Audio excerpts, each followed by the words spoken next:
Ma'am, ano yan? Parang seryoso niyo. Noble, akala ko nung lumipat ako dito sa Station 12, makakasama na ako sa investigation ng San Isidro Bank Robbery. Hindi sila naniniwala sa teorya ko eh. Siguro naman, pagka napanood nila to, maniniwala na ang investigation group sa akin ngayon. Enriquez, maniniwala lang kami sa'yo kung aamin ka na naging tayo. Ma'am, ex mo si Lieutenant Garcia? Sa isip niya. Sir, alam niyo nakahanap ako ng kopya ng pelikula ni Amo, yung sinasabi ko sa inyo noon. Bukod dun sa maskara, parehong-pareho yung dialogue ng holdupper. Well, Enriquez, nakapag-follow up na kami dyan sa lead mo. Nasa Visayas si Amo na mangyari ang holdapan, kaya wala siya sa suspect list namin. Eh, inalam niyo man lang ba kung nasa na ngayon yung maskara? Teka lang, Enriquez.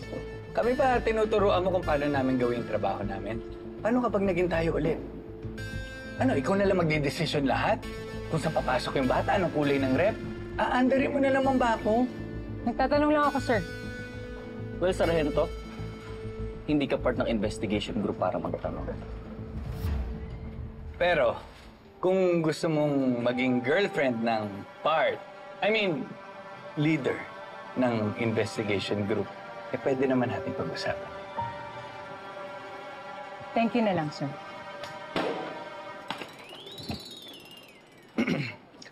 Talagang ganyan yan. Mahihain. Pero crush ako niyan. Marami lang tao. Thank you. Thank you, thank you. Thank you, Kuya. Hi, Sergeant Enriquez. I'm Burns, assistant po ni Amo. Sorry, sobrang busy po ng set sa loob. And I'm sorry, Amo canceled last minute. Marami lang po kailangan asikasuhin ngayon kasi magsisimula na siyang mga panya. I hope you understand. Ganun ba? Di ba, okay lang. Basta kaya mo sagutin yung mga tanong ko. Well, I know everything there is to know about Amo, so you can ask me anything. Ano po ba yun? Pamilyar ka ba sa pelikulang Amot ang Mga Maligno? Oo naman po. Isa yun sa mga unang pelikulang na-produce ng production company ni Amo. What do you need to know po ba? Sa pelikula, may ginamit na maskara yung mga robbers. Opo. Eto. Alam mo ba kung saan makikita yung mga maskara na yan? These masks, pati po yung ibang movie props na donate na po ni Amo sa exhibit. Exhibit? Saang exhibit? Calabari Museum po. Pait po ni Amo. Yes, tama po. Calabari Museum. Okay. May kailangan pa po ba kayong tanungin? Sorry, sobrang busy po sa loob eh. Okay lang. Sige. Thank you, Miss Burns. Thank you po, Sergeant Rodriguez. Nice to meet you. Sorry. Sa ibang section ng museum, may mga nawawala pa ba? Lahat ng nakuha nila doon, na-recover naman namin. Chinek din namin yung ibang mga mamahaling items na on display, pero wala namang nawala.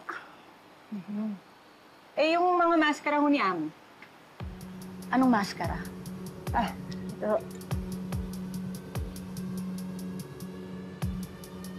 Yan ho. Sabi kasi nung PA ni Amo, nandito daw sa History Museum. Nasaan mo itong mga to? Sorry, ma'am. Kaya lang, mukhang kasama yan doon sa mga gamit ni Amo na hindi pa na-display. Pwedeng check-in ko lang muna. Sige, okay.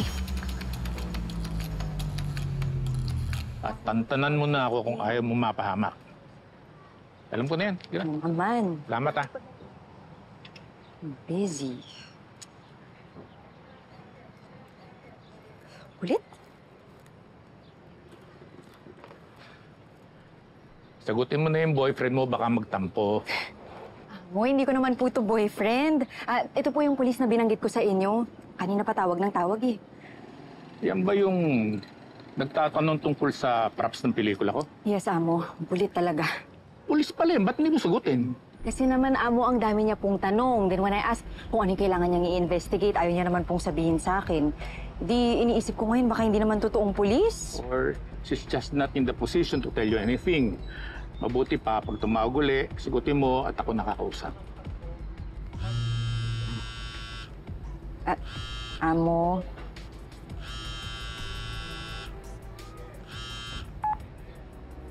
Hello, Miss Burns? Sargento, si Victor ito. Amo? Idol! Ikaw ba talaga yan? Ako nga. Ano ba maitutulong ko sa inyo? Amo, alam niyo po ba na may mga nanakaw sa exhibit niyo dito sa History Museum? Pwede ho ba kayo magpunta dito ngayon?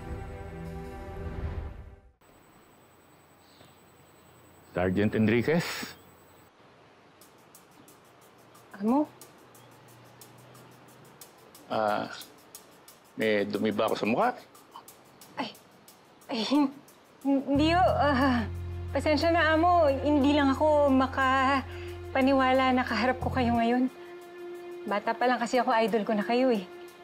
Ang sinasabi mo na matanda na ako. Ay, Amo, hindi ho. Hindi ho, pasensya na po. Relax, Sargento. Joke lang. Alam ko namang may edad na ako eh. Pero I can still run the marathon. Hindi naman nawalata eh. Batang-bata po itsura niyo. Actually, Amo, kayo ho yung dahilan kung bakit ho naging pulis ako ngayon. Yung mga pelikula niyo ho, isa rin ho yun sa mga dahilan kung bakit ginusto ko hong maging investigador. Kahit sa impyerno kayo magtago, hahabulin kayo ni Amo. Anak ka ng pato. Oy, ano naman na naging resulta ng investigasyon mo? Sa dinami-dami ng mga props na nandito sa museum, hindi ko maintindihan bakit yung mga maligno maspa na pag-interesan ng mga magnanakaw. Sa totoo lang, hindi ko alam yung motibo. Pero, Amo, ito. Tignan niyo ho to. Ginamit ho yung mga maskara niyo sa bank robbery. Ibig sabihin, iisa lang yung grupong nanloob dito sa museum at yung mga nanloob dun sa San Isidro Rural Bank. Dapat lang na mahuli yung mga yan as soon as possible. Teka. That's my personal number. Kung meron akong maitutulong sa investigasyon mo, tawagan mo lang ako. Sige ho, Amo. Salamat. Mauna na ako, ha? Sige ho. Okay. Amo. May isa pa akong gusto itanong sa inyo eh. Ano yun? Pwede ho ba magpa-picture? Yun lang pala. Idol ko ho kasi sige. kayo eh. Halika. Okay. Salamat ho. Sige.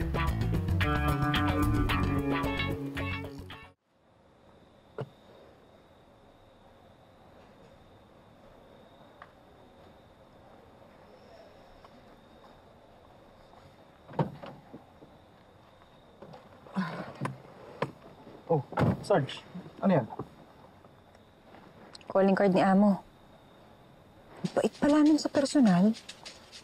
At kwapo pa rin, ha? Teka, Sarge, ah. Pinunta mo ba siya para investigahan o para magpa-picture? Eh, syempre, para imbestigahan. Eh, hindi niya daw alam na nanakaw yung mask niya doon sa museum, eh. Sa tingin mo, nagsasabi siya ng totoo?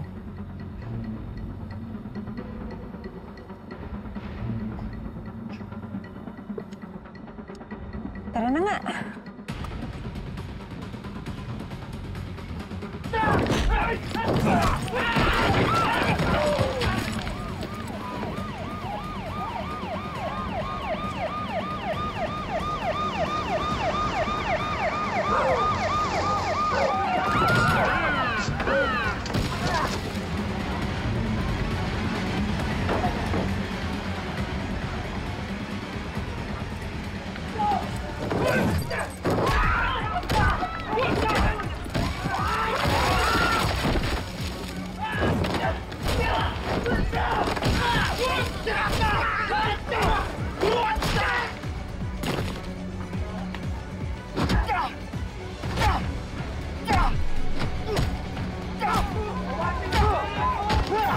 Tama na yan, mga pulis ka mo! Kang bahay alam dito!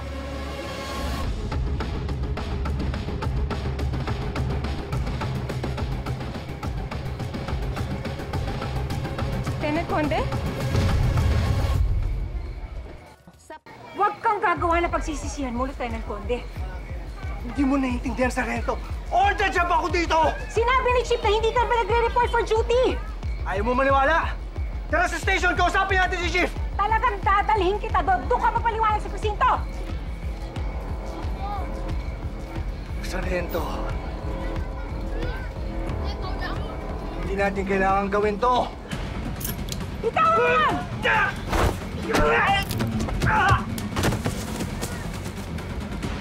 Saka ba? Lieutenant Conde!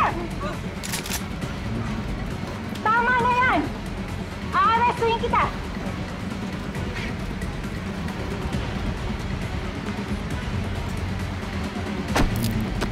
Ayan.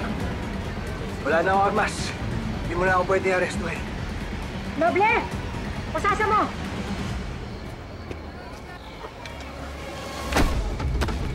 Nakapinaw! Ah! Ah! Ah!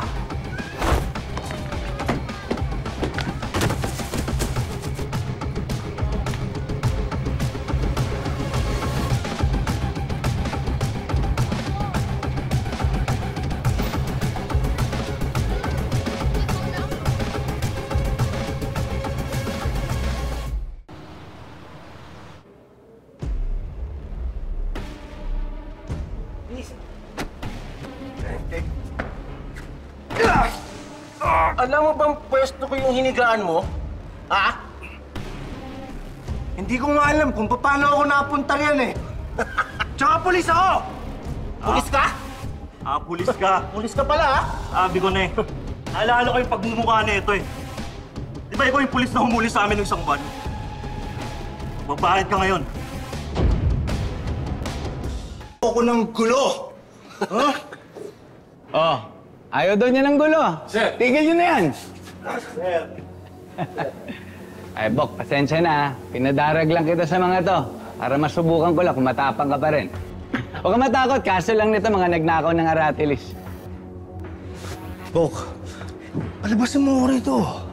Walang problema. Siyempre. Kaya nga ako pumunta rito eh.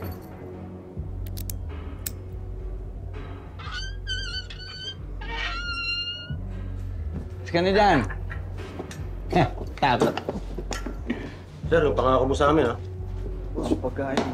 Mamaya na natin pag-usapan yun. Pinangakuan na nga kayo. Tutuparin ko ba? Kamusta?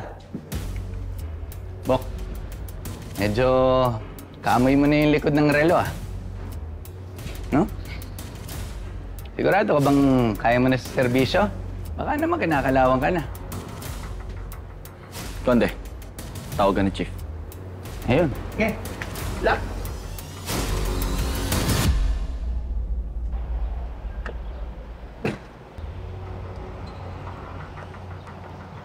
Noble! Ma'am, Naisip ko lang. Parang imposibleng hindi alam ni Amo na nanakaw yung mga maskara niya sa museum. ma'am, parang napapanaginipan mo na si Amo ah. Hindi naman sa ganun. Pero yun yung natural na progresyon ng kaso. Tira mo ha, una, ninakaw yung mga maskara. Pangalawa, yung mga maskara na yun, ginamit dun sa pang-hold up ng bangko. O anong gusto mong isipin ko? Sige, sabihin na natin may kanalaman nga siya dyan. Pero ba't naman siya magnanakaw? Di ba mayaman siya? Sikat nga na artista eh. Tatakbo siya, di ba? O ayun na, mas kakailanganin niya ng mas malaking budget. Sa bagay. Malaki nga rin yung ginagastos nila doon, ano?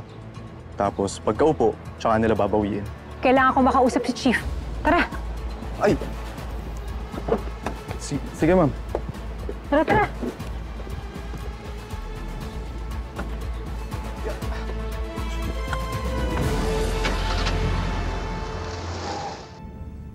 Pasok.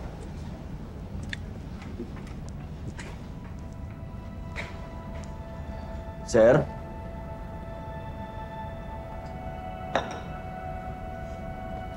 Robles.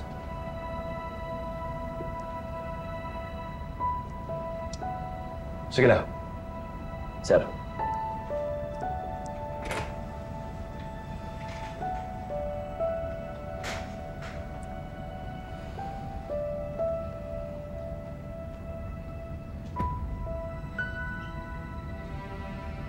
Umupo ka.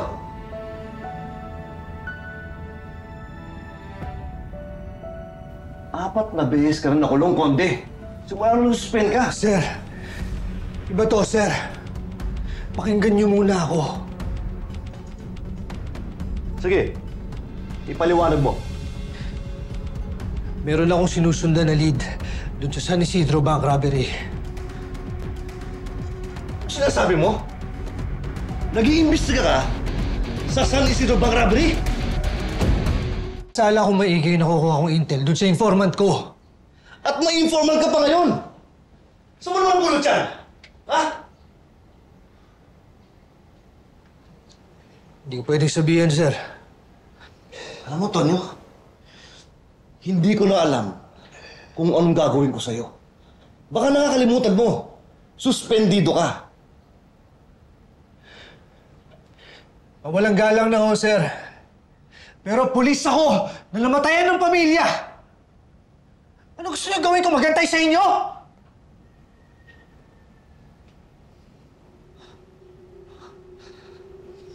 Ma'am. Kakusapin mo ba si Chief tungkol dyan sa theory mo? Oh. Hindi ka ba naniniwala sa akin, Noble? Hindi naman sa ganun, ma'am. Pero naisip ko kasi baka mabadshot tayo kay Chief eh. Huwag ka mag-alala, hindi kita damay dito. Huwag ka na sumama. Bautista. Ma'am. Alam mo ba kung nasan si Major Flores? Andun sa opisina niya. Sige, salamat.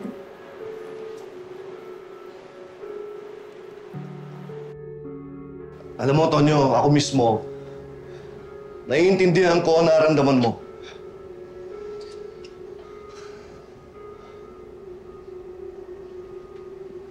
Sige. Pwede ka nang bumalik sa serbisyo. Talaga, sir? Oh, pero hindi ka pwedeng sumama sa grupo ni Garcia. Pero, sir... Tonyo, mataas pa yung emosyon mo at inaalagaan ko ang karir mo. Marami akong kilala na nasira dahil na-obsess sa isang kaso. Kaya, bibigyan kita ng ibang kaso. Doon ka muna kay Dison sumama. Sige na.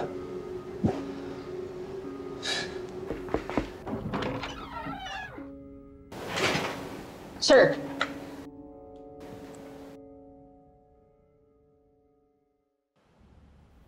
Ano ginagawa mo dito? Lieutenant Conde, dito na ako nakadestino. Enriquez, Sir, may kailangan kayo malaman. pupunta nandito kay Enriquez. Kailangan ko ng police visibility para sa pangampanya ngayon tsaka bukas. Pero, sir... That's an order. Sige na. You're dismissed, Sarento.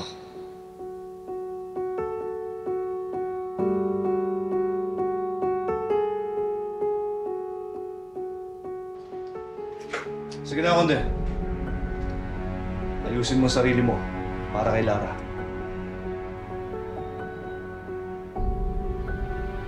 Yes, sir.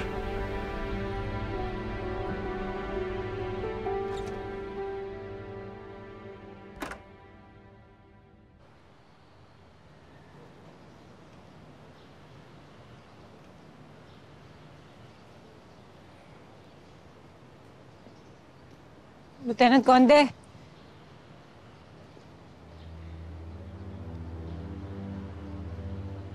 Sir, gusto ko lang ho sanang mag-sorry sa inyo.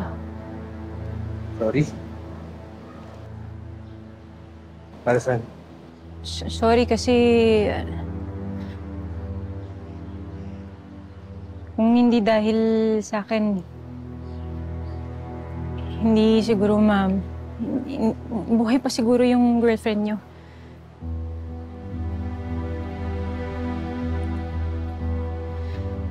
Sorry kung hindi ko tinawagan si Ninang, baka... siguro wala nang nadamay. Umalis na lang yung mga hold-upper. Sorry, dahil... kung hindi dahil sa akin, baka... Baka malapit ng mga anak si Lara. Ang problema sa'yo, Sargento, masyado kang pakialamera. Ikaw yung nakailam doon sa museum, di ba? Tapos yung kagabi, Marami ka nang atraso sa akin dahil sa pakikialam mo, ha? Kaya kung pwede, huwag mo na akong lalapitan.